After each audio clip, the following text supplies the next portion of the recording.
Welcome back, all your game masters or your master the Freak Master. Welcome back to the final part of Legend of Zelda Link's to the Past playthrough. I have a feeling gunning it's Seagulls, it's Ganon! I never imagined a boy like you could give me so much trouble. It's unbelievable that you defeated my alter ego, Agani, a dark wizard, twice. But I'll never give you the Triforce. I'll destroy you, make my wish to conquer both the light and dark worlds come true without delay. Yeah, he's back, baby. Or I guess, yeah, he never left to begin with. And this team's pretty good. I like this team. There are 3 phases to his fight. The first part's not that hard. He travels along while he throws his pitchfork at you. Just keep attacking him, and then he starts shooting fire all over the place.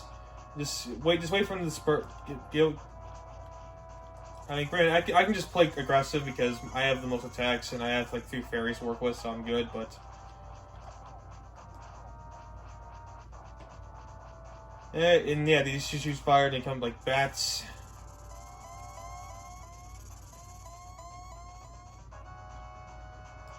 And then he begins. Then comes a little the hardest part of the fight, where everything becomes dark and you can't attack him when he's doing the flame bat thing.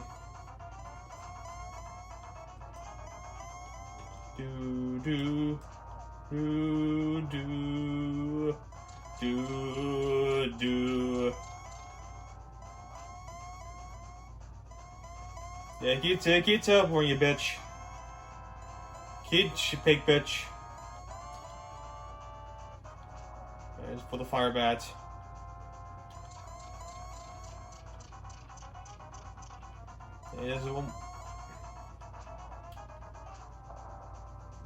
Ouch. You are doing well, lad, but you can break through this secret technique of darkness. On guard! And then, like that, everything's now dark now. You gotta make everything turn light, and then you get your sword arrows ready. Oh, no. And then just attack him when he's blue. And you gotta do it a couple of times. Oops.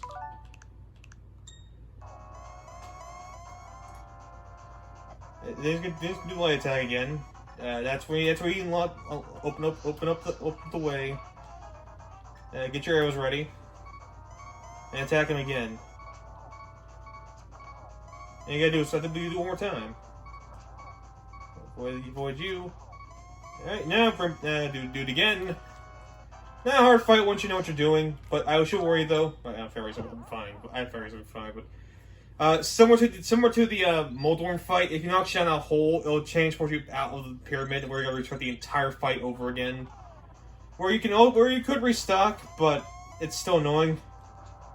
Just annoying there as is here. And so that we defeated him. You're dead again, Ganon. Or I guess since it's a prequel, that for the first time, Ganon. We know it's not true. And just like that, against the defeat, we open the way to the Triforce. The 3 golden triangles.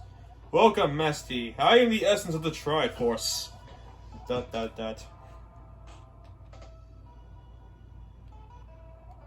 Triforce will grant the wishes to the heart and mind of the person who touches it. If a person with a good heart touch it, it will make his good wishes come true. If an evil-hearted person touches it, it grants his evil wishes. Yeah, no shit. The stronger the wish, the more powerful the Triforce expression of the wish. Ganon's wish was to conquer the world.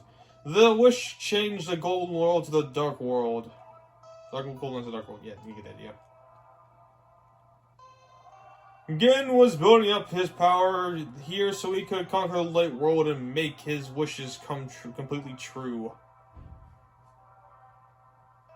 But we slit his throat. But now you have totally destroyed Ganon. His dark world will vanish. The Triforce is waiting for a new owner. The golden power is in your hands. Then all of a sudden this translates to the first Zelda game. I'm not sure how. Now touch it with a wish in your heart. Actually, that's not true. Actually, in the sequel with the next game we'll be doing for this, but we'll get to that in a second. Make my wish come true! And he wishes for the Dark World to be destroyed and restoring power to the Light World. And that ends that. What can I say? Link to the Past. It's over. Now, I do love this thing. I do love this credits theme, but what more to say? Link to the Past is a fantastic game. I can't even recommend it enough. Like, it is, like, since this is pretty much an actual sequel, because the Zelda game tries something different compared to this game, which just goes back to the original basics, this is a fantastic sequel. It takes everything the first game did well, and it minimizes the things it didn't. And while it's not entirely perfect, I'll admit there are some ifs and bips in there and all that good stuff, it is still a fantastic game. Easy to get into, not that long of a game to be honest with you. Despite how long it took me, compared to most other games out there. And yeah, I love the graphics, I love the music. It's just a fantastic game, and easily one of my favorite games out there to play. I can never get tired of playing this game. It might seem like it might get frustrating here and there, but don't let that fool you. It's just me getting much fun in the moment. That usually happens every now and then, in case you're not ready. Oh, Uncle's alive. Nice. And yeah, I can recommend this game. I do recommend Link Between Worlds, as it's kind of like the 3DS remake, even though not really, but it kind of is remake. And that which pretty much is exactly this game, but with more quality of life updates that make it a little more enjoyable experience. But I just recommend giving this game at least one shot. You know, see where it all came from. But with that being said, next time we see ourselves in Legend of Zelda universe, we'll be doing Link's Awakening, which is for the Game Boy. As for this game's ranking, it's a straight up 10 out of 10 for me.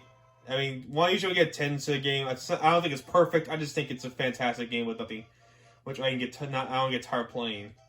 As for our next game, we'll be playing Mario World. We're going back to the Mario universe and doing Super Mario World for the SNES. That we'll do next. Which we'll be doing next week, obviously. Yeah. Nothing more to say at this point. It's just play the game. Well, like I said, play Link Between Worlds. Or if I had to choose one version, do that one over because it has more quality of life updates, and it's pretty much the same game. To be honest with you, with a little differences here and there. You know, it's not completely one-to-one the same game, but yeah.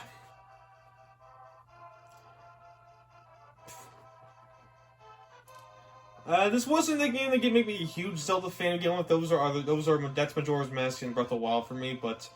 This game, but once I play this game really hits that sweet spot. Easily the best 2D Zelda game, in my opinion.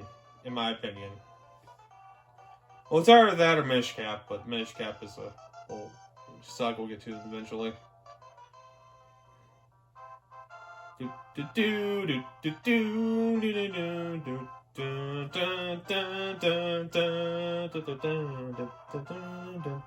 And the Master Sword sleeps again forever. Actually, in this timeline, it actually isn't wrong. In this timeline, it actually isn't wrong. Because I don't believe the thing you get in the first and the second game is the Master Sword, so, yeah. And I know you don't get the Master Sword in Link's Awakening, so... or the Oracle games, but in terms of, like, the overall franchise, no. That's over the last time we've seen the Master Sword.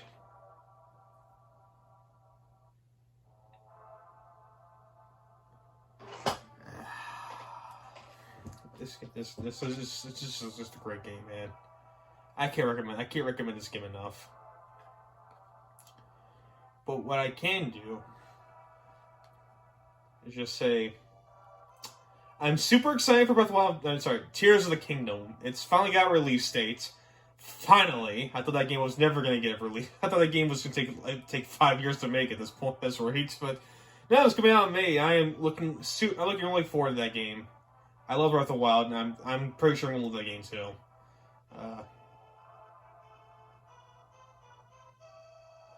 was gonna help Wind Waker and Twilight Princess was getting forward that direct, but that direct as a whole is pretty meh. I mean, there was announcements, but it was a little too much farming RPG simulators for me to care.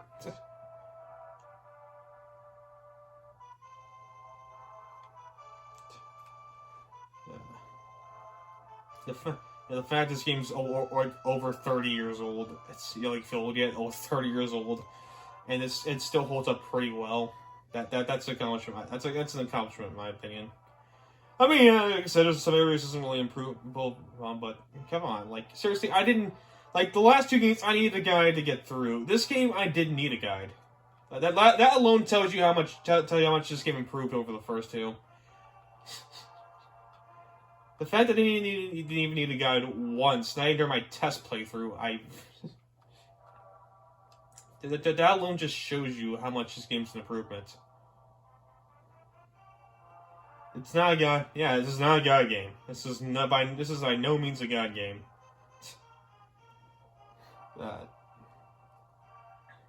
Or really, neither really is the other one. Except the only other game I can consider a guide game in the Zelda franchise from this point forward is probably Oracle of Ages, but that's a really hard maybe because it's one of the more puzzly Zeldas out there, and for first timers, you're not gonna really. I mean, I'll get more in depth in detail when we eventually get to that game, but yeah, it's just. I mean, that's probably only giving sort of a guide game in the franchise outside the first two games.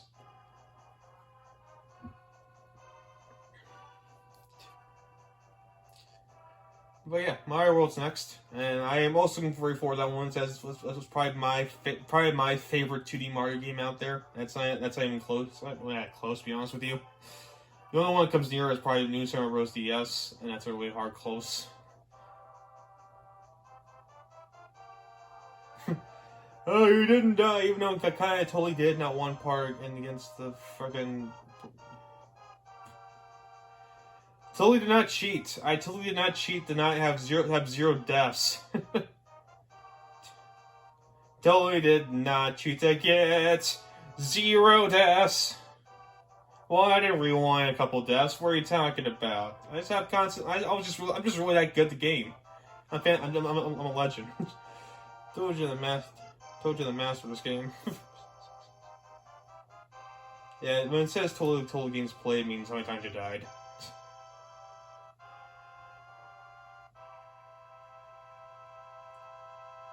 And that's it. Thank you all for watching. I've been your master of the Frank Master. We'll continue mastering games out in the next part. So I'll see you guys then.